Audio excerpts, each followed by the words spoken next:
Sanmanani tumelang of Shani. Hello, that's how we want to greet you all, and welcome to my show. There are many ways to greet us all. Yo. Anywho, hello, hi, how are you? I'm good, you good, we are good, great. Welcome back to my YouTube channel. Welcome to my new segment. Well, everything's new, so yeah. Anywho, my name is Kanye Sangosha and I am an urban planner, and I would like to explain some stuff to you. Anyways, so I'm trying this segment, something called Twitter Says, Facebook Says, or the news say, depending on where I heard it, and I feel like you guys should know from an urban planner's point of view, right? So today I'll be covering a story, a very dangerous story. I'll be covering the Cabbage Bandit. Bum bum bum. The Cabbage Bandit. Anyways,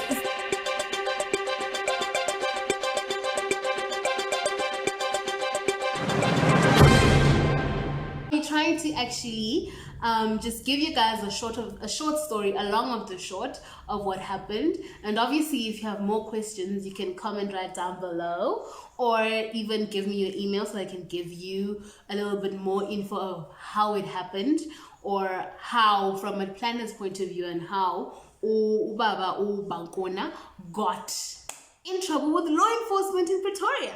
So I started in Pretoria because I was like, hey, why not start with the capital of the country? Anyways, so the story goes that law enforcement came through, and they gave him a warning saying that he's not allowed to have vegetables on pavement. So what does that mean? And if you must see the pavement, as far as we're concerned, especially in the affluent suburbs, we have people who have beautiful shrubs, beautiful green grass, luscious roses and everything. So now why can't he have vegetables? Because I mean, it's the same thing, right? Okay, no. According to the Tshwane Planning scheme, it's not the same thing, right?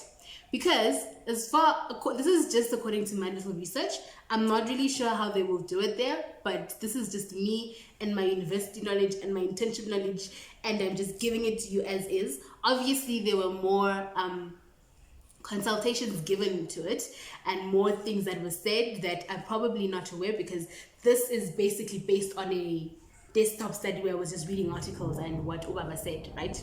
So basically what I see is that the garden falls under a plant nursery according to the Tshwane Planning scheme, right? So the definition for the plant nursery is called land and building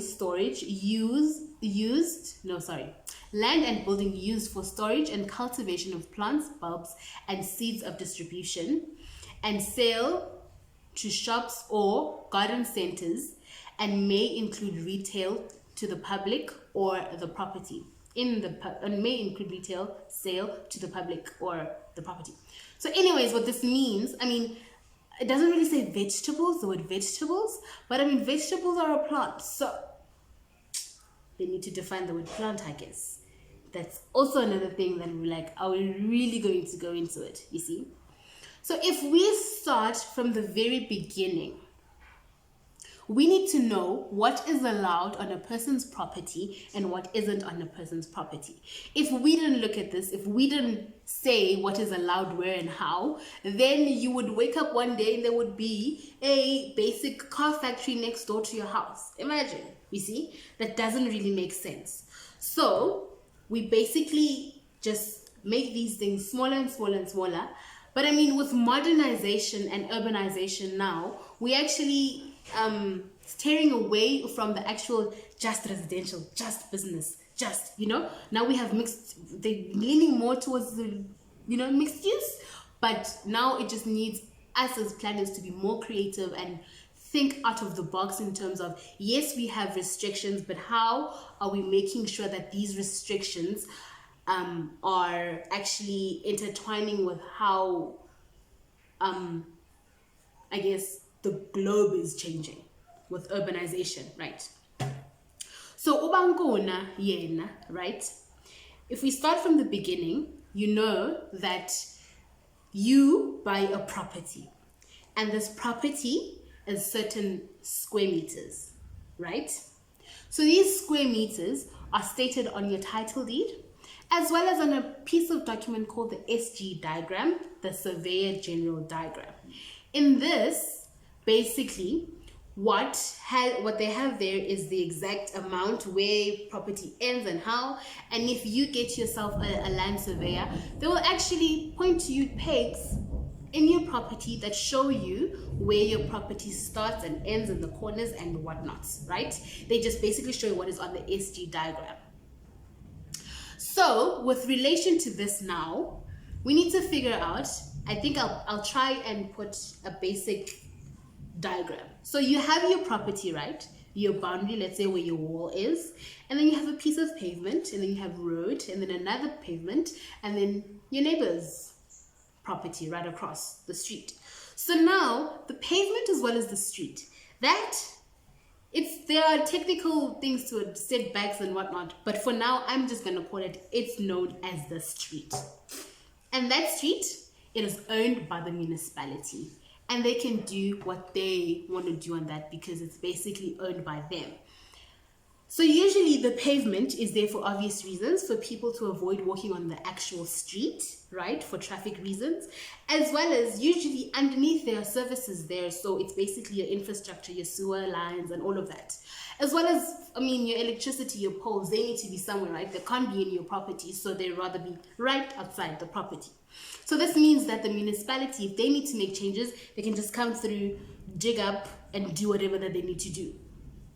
You see? So now, reason why the law enforcement officers went to him is because they were like, who really, who does the vegetables on a pavement? So they just went there and they were like, dude, you need to go check this out. And they told him that he needs to go to the municipality and get professional permission in terms of what is really allowed there. And then he gets to the municipal officers to go and see how to go about getting this permission. And then according to one article that I read, they told him that at the offices, at the land use office, land use compliance or wherever, they told him that, no, you don't have to do anything. You don't have to. The only thing you can do is that you can build whatever it is that you want. Not build. You can plant your vegetables, but you must know that you're doing it at your own risk, because if they need to dig, they will come dig and they will get your cabbages out of the way. That was the only thing. Because now you have a document called the Town Planning Scheme. Now the scheme is basically a Bible. It's a Bible because it has the do's and the don'ts on the property and what you need to do in order to get permission to do this, to do that, and everything, right? So now, when you look at the Town Planning Scheme and how it actually defines everything, I was looking at the Tshwane Planning Scheme, and it's got absolutely nothing. It does not say whether you are allowed to build, to plant, or in the pavement or in your property. But you can, because it's not an obstruction to your neighbor, because it's not a tall building. So I'm sure you can plant. But now the problem is the fact that if you plant it outside, what danger is it when you plant it outside? So basically, from a professional point of view, I can tell you that it's dangerous, because a person could be walking and then they see your vegetable. Nobody's going to want to be skipping cabbages now. So you're obviously going to walk on the street, right? And then when you walk on the street, oops, there comes a car, accident. Whose fault is it? So that's what we try and avoid. The land use office, I don't know what you call, I'm not sure what they would call him in Pretoria, but usually anything that contradicts what is written on the planning scheme or bylaw, depending on where you are again in South Africa and what it's called, right? The whole point is to ensure that the land is used accordingly. So that's to ensure that people around you aren't uncomfortable, or their rights aren't infringed on in terms of how you are using the property. That's their role, right? Okay, cool. So now, what is the way forward with Ubaba Bankon? I noticed that there was an article, I think it was the 17th of this month, where they showed that he actually won the case, that there's no case, he didn't have to pay a fine, he didn't have to do anything. So now, what is the way forward? I think that what they said was that it's cool. He doesn't have to do anything, right? But the whole point of us urban planners now, especially in the South Africa that is culturally diverse, our whole point is for us to make sure that as much as there are words written on certain rules and whatnot, we have to make sure, especially with globalization and urbanization, everything is just now becoming smaller and everything is becoming a now and it's changing. So we cannot base our opinions on just because it's written here and therefore it must go. We need to have an open mind about it. We need to make sure that it's no longer just going by the rules, but it's going by your instinct as a professional and being able to back yourself up with that when a person isn't comfortable with whatever decision it is that you made for another person, you see. Because what happens is that the people that come through and then they make a decision, I mean, they ask to do something, and then now when again, well, you must say yes or no, whether you think it's a good idea or not. Yeah, well, and you need to actually be open about it. You cannot, sometimes it's not even catered for, like this instant, it's not even catered for in any book anyway. So you need to make a sound decision. So do I think it was a sound decision that they made that he can carry on? Yes. But on condition that he actually makes a footpath, and on condition that his vegetable garden does not at all affect the neighbors in terms of the fact that now they won't be able to walk there and anything like that. And he must make sure that there aren't any rotten things that are leaving a foul smell and all of those things. But he can have his vegetable garden because, hey, abanye can have the beautiful and luscious roses, you see. Yeah. So that's the whole point. I mean, at this point in time, we're also having buildings that, I mean, internationally, we have buildings that have grass everywhere. We have rooftop gardens. So why can we not have pavement gardens? You get what I'm trying to say. So yeah. Anyways, guys, I'm really not sure. I'm not having a great day today, but I wanted to shoot this video so that I can actually send it out. But I hope I covered things that something that concerned you in terms of this and how it actually, who were the people at the municipality that they were talking about, because it's always at the municipality, but who's doing what, how, and where, you know. So town planners are making these decisions. So basically, I hope I covered. If you do have any questions, please comment down below, forward it to anyone on Facebook. Just let's engage. If you guys have any questions, I can answer you. We can email each other. We can, yeah, I'm up for anything actually. So I just hope you guys found this informative. I hope you found this, well, let's just say he has good lawyers who actually found the loopholes that I found on that bylaw, because I found a couple of loopholes, and the loopholes are quite intricate, but I'm trying to keep this short. I don't want to go into details because I'm trying to keep it under 15 minutes. So yeah, but if you do have any questions, I don't mind answering them on the side. So yeah, thank you guys for tuning in, and I hope you will share, and I hope that it's very informative.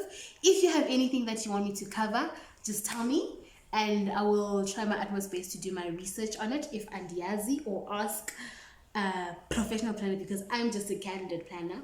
So I'll ask a professional, and I do know quite around the country. So yeah, thanks for tuning in, and I hope you are having a good day. All right, guys, thank you very much for tuning in. Don't forget to hit that notification bell. Also, share, like, comment, and subscribe. Thanks. Bye.